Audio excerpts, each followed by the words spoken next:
Manipur Top Channel की मैकेदी की मैम इततन शेयर तौजरीबा मरुएबा एडिटोरियल कलम सिंगदगी लखोचरकाना हौजिक थोलिबो वाथोक सिंगसिदा बीएस ओइबा कलमनी मैम सिगी कंटेंट से शेयर तौजरकी मैम लखोक्तामिनसी अदुगो मैम ngasi शेयर तौजदुरिबा मणिपुर टॉप चैनल की मैकेदी की कंटेंट सिगी ममिंगसी सीबगी मरम खंगन भाइबनी हौजिक इंडिया की मफम क्यादसु कोविड-19 की हिदाक कापथोकपगी थबक कना सथरी मणिपुर कना सथरी इंडिया की मणिपुर की मियसा कया अमा कोविड की हिदाक कापथोखरे हौजिकसु हिदाक कापगी थबक कना सथरी मरा असिदा मणिपुर कोविड की हिदाक कापखिबा अंगनवाड़ी वर्कर ओइबा नुपी अमा लेखिद्रे थौदो असिमक्ति हौजिक लैरिबा फिबम असिदा यामनमक लाइबक थीबा अमनी हाइना अखोइना लफम थोए हौजिक फावबा हाइदिबा अंगनवाड़ी नुपी वर्कर असिना लेखिदबगी मरम मणिपुर गवर्नमेंट की मैकेदी मयेक सेंगना फोंदोरक लैथ्री अंगनवाड़ी वर्कर असिना लेखिदबगी सबसाब मरम मदु हौजिक लैरिबा फिबम असिदा लैबाक मियामदा मरिक सुमना खंगनफम थोए अंगनवाड़ी वर्कर नुपी अमा सिखिबगी मरम लैबाक मियामदा मरिक सुमना खंगनबा हाइबसिना हौजिक कोविड-19 की मतंगना पाक सन हिदा कापथोकलिबा असिगी मतंगदा गवर्नमेंट लौखोलिबा थौरांगसिंग असिना गवर्नमेंट की माइकेदी के अरोट पहाइबा अमा थमदना यामना ट्रांसपेरेंट ओइना थबक तौरी हाइबदु लैबाक मियामना खंगदौरिबने मसिगा लोइनना लैबाक मियामनासु गवर्नमेंट थाजबा थंबगी सोय सांग अदुसु ओनगदौरिबने मरमसिना हंदक नुमित खरनिगी ममांगना अंगनवाड़ी वर्कर ओइबा नुपी अमा कोविड की हिदाक कापलबा मतुंगदा लैखिदबा सिगी मरमदु लैबाक मियामदा फोंदोकपा असि यामनमक मरु ओइ हाइरिबसि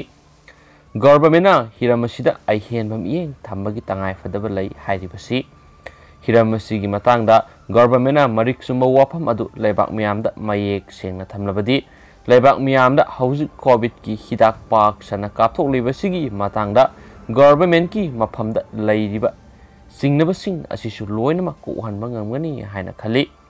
हौजिक इंडिया गवर्नमेंटना इंडियाना पुथोक्सब कोविड की हिदाक सिंग असि पाक सना कापथोकनबगी थबक लौखटपगा लोइनना कापगी थबक सु कन सथरिबनी हाइबसिदी आइखोइ खुदिंगना खंगना उनरबा वाफम अमने हौजिक लैरिबा ओइरिबा फिबम असिदा असुमना मिसी मिना यरकपा असिना मियामदा लाना सत्खिगद्रा थाजरोइद्रा हाइबगी अकीबगी मसक अमदी लैरक्तब नते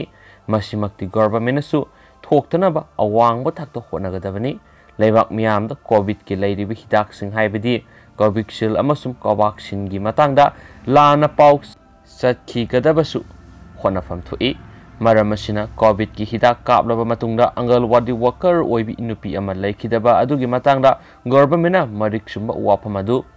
लैबाक मियामदा थमफम खंगनफम थोइ हाइरकलिबसि हौजिक फावबदा मणिपुर कोविड की हिदाक असे मियोय लिसिंग निफु की मथक्ता कापथोखरबने असुक यामना कापखिबसिदा हौजिक फावबा पामदबा थौदोक थोकपगी वाफम असि तादना लाखिबने अदुबो यामना लेबक थिबा थौदोक अमा ओइना अंगनवाड़ी की वर्कर ओइबि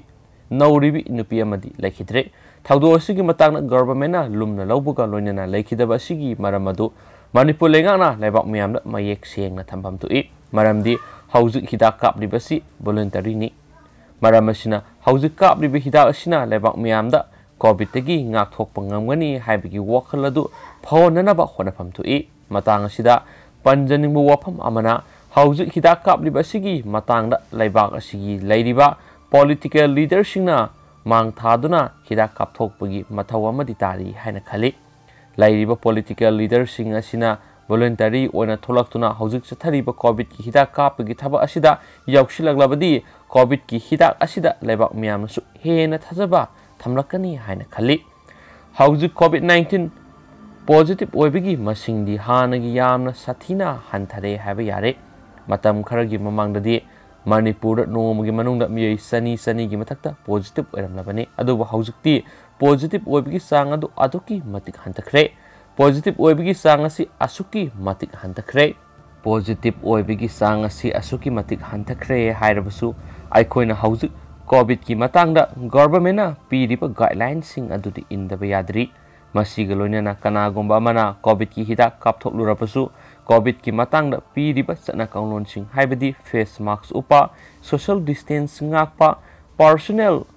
हाइजीन की वाफम सिंग असि काउथोकपा यादरी मसिगा लोइनना सापोन नत्रगना अल्कोहल याव हैंड सैनिटाइजर सिजनदुना खुद सा हमदो सामथोकप मथौ तारी असुमना हाइरिबा कांगलोन चिंगसी निंगथी नंगाकपगी मथौ तारी हाइबिसिन ताकपदी कनागुम्बा मना कोविड की हिदाक कापथोकलबसु सेक्शन बगी मथौ तारी हाइबनी मासिगा लोइनना हौजिक मतमद मियोय खुनागी ख्वाइदगी येकनब ओइरिबा कोविड-19 की वायरस असिगी मवोंग मतौ असि हौजिक मेडिकल साइंस ना फना निंगथीना चखोलबसु मपुंग फाना खंगदोकपा ngamdri हाइबनी हौजिक कोविड-19 पॉजिटिव ओइबगी सांग असि यामना सथीना हंतखरे हाइरबसु हंथरीबा फिबम असि मतम खरखकी हाइबदी टेम्पररी की ओइबसु याय मरमदी मतुंगना करी फिबमदा अमुक लाकपा याबगी हाइबदु हौजिक फावबा कनागुम्बा अमतन हाइबा ngamdri हाइबा ngamfamsu thokdri हौजिक महाराष्ट्र यावना इंडिया की स्टेट खरादा अमुक पॉजिटिव केस अमुक नौना हेनगलकपा आइखोना थेंगनरिबनी इंडिया की मफम खरादा कोविड की मतांगना नौना ओइरकलिबा फिबम असिना आइखोगी स्टेट मणिपुर असिदसु मांगजौनना सेक्शन थोरांग लखोट हौदबा यादबगी तंगाय फदबा अदुदी लैरी हाइना आइखोना लौबा याय हौजिक कोविड की मतांगना ओइरिबा लैरिबा फिबम असिगी मतुंगिना गवर्नमेंट की माइकैदिगी मखा ताना अहेनबा सेक्शन थोरांगसिंग लखोटबगी तंगाय फदबा अदुसु लैरी मासिगा लोइनना लैरिबा पॉलिटिकल लीडरसिंगनसु कोविड की हिदाकसिंग असि कापथोक्तुना लेबाक मियामदसु अनौबा पाउजेल अमा पिफम थोई मासिगा लोइनना मणिपुर नुमित खरनिगी ममांगना कोविड की हिदाक कापलुबी अंगलवाडी वर्कर ओइबा नुपी अमा लैखिदबा अदुगी मतंगदा गवर्नमेंटना लेबाक मियामदा मरिक चुंबो वाफम फोंगदोक्तुना मियामना सममनरिबसिदगी कोखनबा यामनमक मथौताय मासिना गवर्नमेंटना कोविड की मतंगदा लौखटलिबा सेक्शन थरांगसिंगी मासक अदुसु लेपा ngamgadoribani hainasu sigi editorial kalamsina makhatana su phongdokpirakli masumya hauji hauji mayamsu thengnaribasini khangba uriba ngatani aduga mayangi wakhalona kari lebibige habadu soi soidana comment box ta thambiramu haina manipur top channel gi mekedi is request tawjari amasum content masang tang mayamda share tawjaramage minister n biren singa gi ma ke facebook account gi thagalakpa warol ngtang mayamda share tawjagi ma'am खाने खराब post Manipur website page viral captain सोब मनिंग रंगनामई मणिपुर सेनापति 16 Bihar regiment माना Galwan Chinese army PLA की मरक्ता मुक्नब थौदों थौना फब उठीबदमक welcome captain सोब मनिंग रंगनामई है post Assistant Minister na registration tawbagi photo amaga loinana share tawbirei